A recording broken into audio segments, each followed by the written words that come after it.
It's the Middle Ages, and somewhere in an enormous mountain cave on mid-Earth, an egg cracks, and you emerge from the slime. Aw, just look at that little mousy thing. After 2 years of growing in the darkness of a shell, the first thing you see is the fire burning in the corner of the cave. And you're still adjusting to the world around you when a huge, scary monster suddenly enters the cave. Oh no! You were hoping to last a day at the very least, but unfortunately, the universe has other ideas. The creature licks its lips, then it growls in your face, and you kneel over like the little chicken you are. But as you regain consciousness, you slowly open one of your eyes and see its huge smile before it starts lapping the slime off you. Apparently, the huge scary monster is your mom, and you're her tiny baby dragon. In the next couple of days, the rest of your siblings also break out of their eggs, and you become one big, jolly family. You all play together as siblings do, and sometimes you burn each other's tails as a joke, which, for some reason, always cracks your mom up. Talking about your mom, she doesn't have the milkers, even though her milk would have been fire if she did. So instead, she raises you on a diet of whatever she kills. Warthogs, ostriches, manatees, mammoths, dinosaurs, everything but leaves. And because your wings can't fly yet, she carries you and your sibs to the sky to feed on clouds. Due to being extraterrestrials, you need the clouds' magical powers to digest your carnivorous meals. But most importantly, you need that cosmic energy to make fire.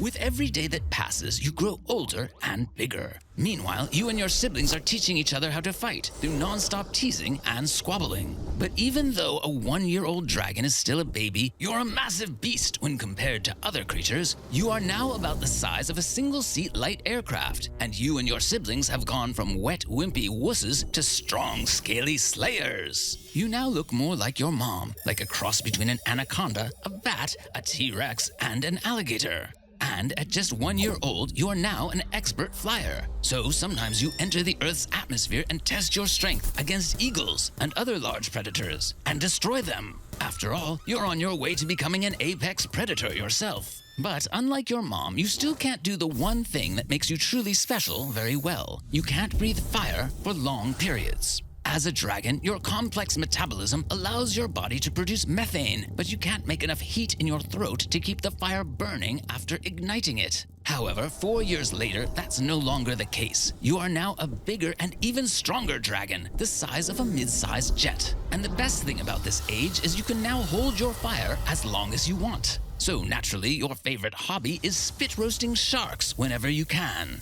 And you do that a lot. That was dumb. But you know what they say, with great power comes dragon school, which is where young dragons like you go to find your purpose. Here you are given 3 choices. You can become a monk, a guard, or a soldier. And whatever you choose, you shall do it to the end of your days. That wasn't me being dramatic, it's just what the Dragon Master said, and that was just how he said it. At first, you consider the monkhood thing, but you are too hyperactive for meditation, so you ditch that idea. And for the same reason you can't be a monk, you can't imagine yourself as a guard. For instance, you could be protecting a gold chest and see your buddies flying by. Knowing yourself, you'd probably leave your post and let goblins steal all the gold. So because you can be neither a dragon Buddha nor a diligent scarecrow, you join the dragon army. And after many years of displaying great strength and intelligence, you graduate with flying colors. But apart from the backbreaking training, there's this other reason your mates didn't join the army. You see, the army goes to war, and in the Middle Ages, wars happen a lot. So, right after your graduation, you're sent off to fight a neighboring kingdom. Your king has heard that sorcerers over there were creating a spell that could stop dragons from breathing fire. And if they succeeded, they would not only take away your fire, they would also take your home. So you and the boys take off, and when you arrive, it's like watching a fleet of the biggest airplanes imaginable rain fire on the whole kingdom. However, you didn't only make wizard barbecues, you roasted several enemy dragons as well. I can't believe you actually called them fugly flying lizards before lighting them up. Now you are a celebrated warrior. You've served your nation and saved your kingdom from outside threats. Well, it's time to find yourself a girl. To do this, you wait for the next summer, which is when your old scales fall off and are replaced with brighter, more colorful ones. And the minute you get your designer scales, you go out in search of the hottest babe you can find. The first time you see her, she's hunting down a pride of lions, and that gives you a great idea. So the next time you meet her, you show her 2 lion prides on skewers. You take your time to grill Simba and family, and with your skin looking spiffy in the sun, she couldn't say no. Soon you hit her with your fireballs, and 2 years later, your babies hatch. But one day, while giving your kids flight lessons, you get called up to war again. Yeah, that sucks, but soldiers go to war, remember?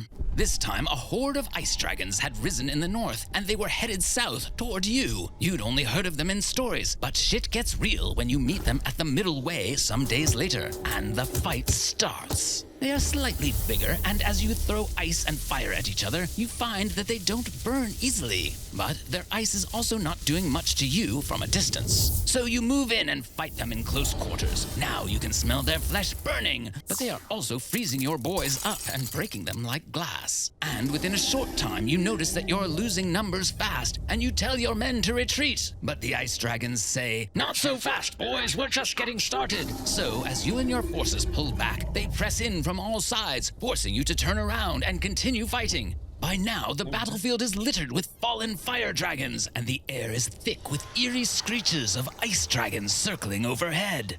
Then, suddenly, the biggest ice dragon lunges at you, and after digging its claws into your tail, it yanks you down with a force that shakes the ground. But before you can react, it presses its massive foot against your throat to pin you down. Your flames flicker weakly as you struggle for air, and the ice dragon forms a jagged ice spear in its jaws. This is not the way you go out, is it?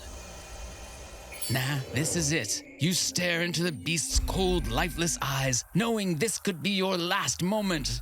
But then your vision shifts past the dragon, past the battlefield, and locks onto something distant. Your home, your wife, your children, all waiting for you to return. And this ignites something inside you. With the last of your strength, you twist out of the enemy's grip. The pressure around your neck loosens just enough, and in a desperate burst, you unleash every ounce of fire within you. The ice dragon shrieks as its frozen armor cracks under the sheer force of the firestorm. Its icy spear melts midair, turning into steam before it ever reaches you. The battlefield erupts as the other fire dragons, fueled by your defiance, rise back into the fight. And one by one, they overwhelm the remaining ice dragons, shattering their frozen wings as they try to flee. As the last ice dragon falls, you stand in the middle of the scorched land with heavy breath and trembling wings. The war is over, but the cost of victory is obvious on this battlefield littered with your fallen.